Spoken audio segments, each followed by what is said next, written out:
Hello and welcome to the Man O'Clock News. My name is Michael Gray and I'll be your host. In this edition, I will discuss several articles that show the current state of societal norms about social media and children/teens.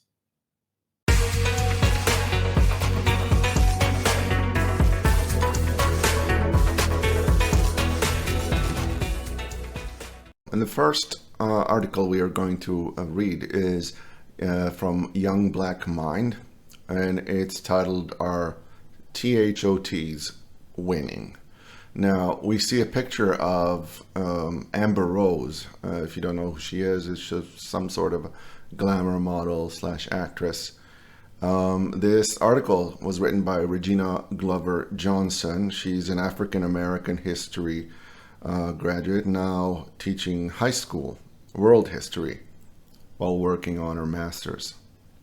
Now I'm going to skip over some of this because not all of it is relevant. Strippers are making $5,000 on any given Friday night, getting picked up for television shows and signing book deals. Social media thoughts go on to become legitimate media superstars, while pictures with my husband and I get comments like, "You are so young and pretty, why are you married?"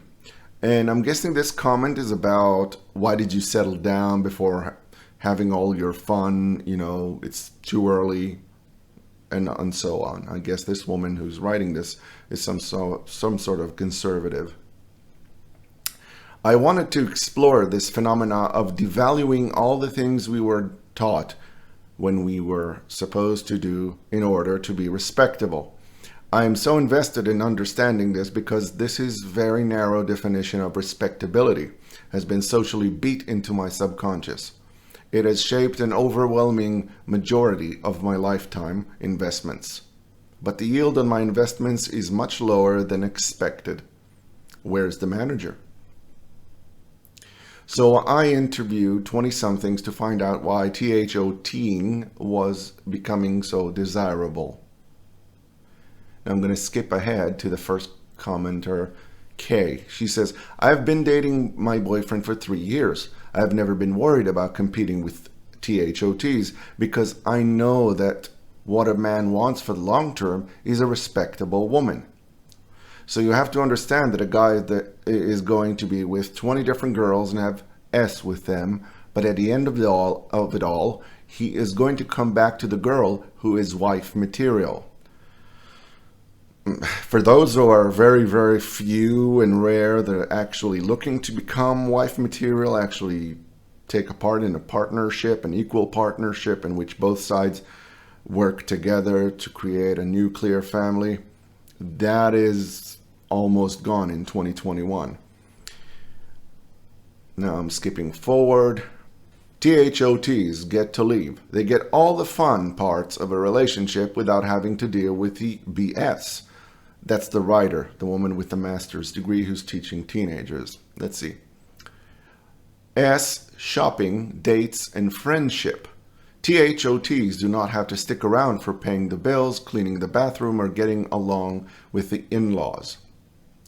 Now, don't get me wrong, sometimes side chick and THOTs feel like they have to pick up where the girlfriend is not, I'm guessing not providing, in hopes that someday they can be more than just a THOT. Find her and maybe you can turn a Hulk,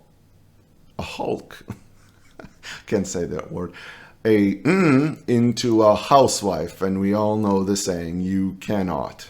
It simply cannot. But from a woman's perspective, I understand her. She doesn't understand this. She hasn't dated straight women.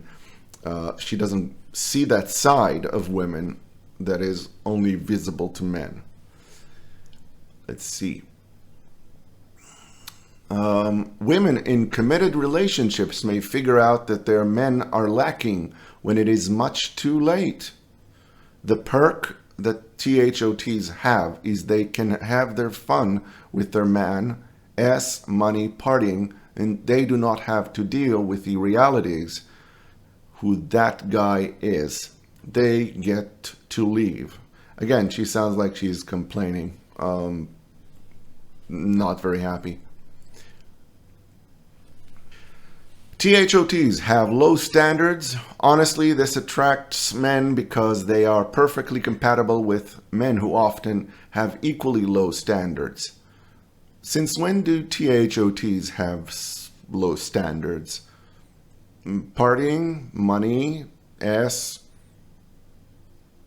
I don't think they have low standards. I don't believe I've came across a woman in the past 20, 25 years that had low standards. So to say that these, especially attractive women, have lower standards is a misunderstanding at best. The things that THOTs want from a man are very superficial, making it easy for a man to feel like he's on top. Every man wants that. Women who are respectable usually look for men who fit the same description. Respectable. The respectable man can sometimes be hard to find in our demographic. Now, Minnie here is very special. That's why I'm giving her time. It's all about the money. I have dated a married man before and I loved it. I would love to be the side chick for a man that has some kind of status or money. I don't F with broke ends. Yet women who have been devoted to honesty and faithfulness get the stress of being cheated on. Who's up here? I guess that's why she has very superficial relationships with men. So, I don't know. The long and short of it is THOTs are winning and little girls are growing up to see this. We are making THOT life so glamorous. Only we can change how we look at each other and how we look at ourselves. Respect. All right, and this next one is actually one of my favorites. It's a father of a newborn that's actually saying what most people are not saying. Maybe of fear of not belonging, not being in the in-group, being unpopular. But I will leave this in the description so you can watch the entire video, but I just want to show you the beginning. We got a onesie for our daughter that said, "Sorry boys, dad says no dating," sized for a newborn. I guess I'm wondering who they thought is going to date our 0-month-old daughter. But all the girl clothes are remarkably annoying for so many reasons. Yep, he's going to show you how. I'd want clothing that doesn't have sayings that sexualize children. I want clothing that comes in gender-neutral options for both color and fit as a standard. I want dinosaurs for her. I want functional pockets. She deserves dinosaurs and functional pockets. Those exist on boys' clothes. Why can't I have those for my daughter? Now, when they're talking about sexism, this is where they talk about it honestly. They're talking about it how girls are put above boys in accountability, and how we treat them differently because they can wear tight-fitting clothes, things like, other words, juicy. I won't say on which region, but it is rampant. It is commonplace. Let's continue. Why can't I just find a one-piece bathing suit for my daughter? Why are the girl clothes smaller than boy clothes when they're the same size? I don't have anything against clothes that are pink or glittery or ruffly, but those clothes also tend to have problematic issues when it relates to fit or sayings like daddy's princess, things that we find to be problematic. One thing that I've been especially frustrated by is that girls' clothes tend to be much more form-fitting and revealing than boys' clothes. Well, yeah, that's pretty much his take on things. In this horrifying article, TikTok is a hunting ground for child S predators on a website called Evie, which I've seen. TikTok is a Chinese-owned app, and the age of consent is only 14 in China.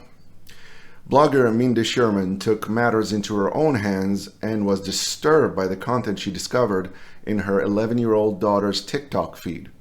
She wrote, "Barely any of you are watching your child's videos or videos that they are in with their friends. Would you be surprised to know that your daughter is dancing and mouthing words to songs with the N-word, the P-word, F-word, and every awful word and phrase you can imagine? Would you be horrified if your daughter posted one about being an S?" You can see it. or getting effed in the P. That's just the beginning of what I've seen. Yes, this is happening in all countries. And no, they're not of age of consent, all of them. Some of them are early teens, some of them even in some countries before that. It is absolutely horrifying. Now, they're claiming there are safety precautions that you can take in order to protect your child. There are plenty of ways parents and kids can make TikTok a fun and safe online space. Do they? Can they? The easiest way is to practice a simple stranger danger rules we learned in elementary school. It's important for parents to make sure that their kids set their profile to private, to only accept followers whom they know in real life. Encourage kids to block and report anyone who comes across as creepy or suspicious. It's always better to be safe than sorry. Now, my problem with this, if she's setting, your child, whoever they are, is setting their account to be private and only lets their friends and who they know in real life follow them. First, that kind of goes against why they're getting into TikTok. They want to get into TikTok for fame, to be noticed, to be liked, and to be given affirmation and acceptance and a higher status. I don't think they have a reasonable control on that, and I don't think a parent will be checking their children's account every once in a while to make sure it is still set to private. Also, people who you know in real life. I'm guessing they're talking about family members, family friends, but is that safe enough? Because family friends can be predators themselves. This platform does not protect the children / teens. Now, this last article, which I will read very little of, is the most disturbing them of all. It reads, we asked girls to tell us their very first H stories, and the wild S they told us was wild. It's 4 eyes.